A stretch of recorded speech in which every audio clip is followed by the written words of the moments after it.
શ્રી સ્વામિનારાયણ ભગવાનની જય. દુનિયાની અંદર આપણને ઘણા બધા પ્રકારના માણસો સાથે મળવાનું થતું હોય, એમના સંપર્કમાં સંસર્ગમાં આવવાનું થતું હોય છે. તો આપણને ઘણા ખાટા મીઠા એવા અનુભવો પણ એમની સાથે થતા હોય છે. ઘણા બધા લોકો આપણને એમ લાગે કે એ બિલકુલ લાયક નથી. ઘણી બધી વખતે આપણને એમ લાગે કે આવા કેમ છે.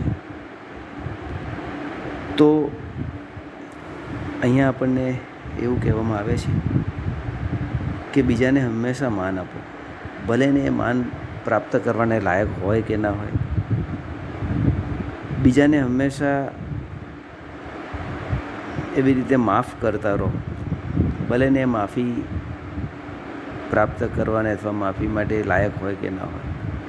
બીજા માટે કૃતજ્ઞતા વ્યક્ત કરતા રહો, ભલે ને પછી એને લાયક હોય કે ના હોય. પરંતુ આમ કરવાથી શું થાય છે? તો આમ કરવાથી એનું તો જે થવું હોય એ થાય, પરંતુ બીજાને માન આપતા આપણું વ્યક્તિત્વ નિખરી ઉઠે છે.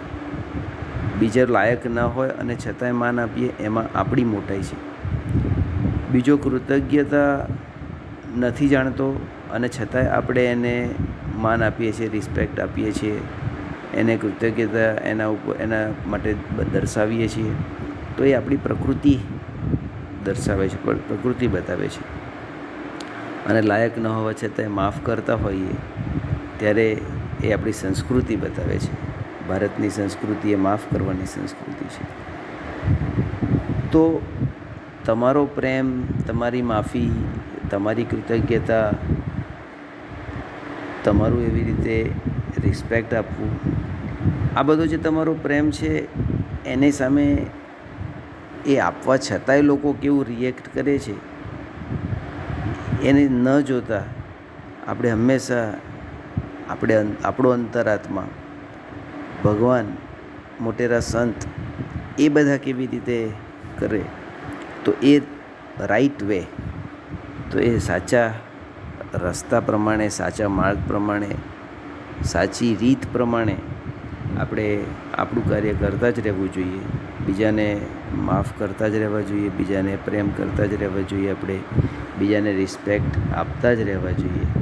તો એવું બળ, બુદ્ધિ ને શક્તિ પ્રભુ આપણને બધાને આપે, એ જ એમના ચરણોમાં પ્રાર્થના. શ્રી સ્વામિનારાયણ ભગવાન.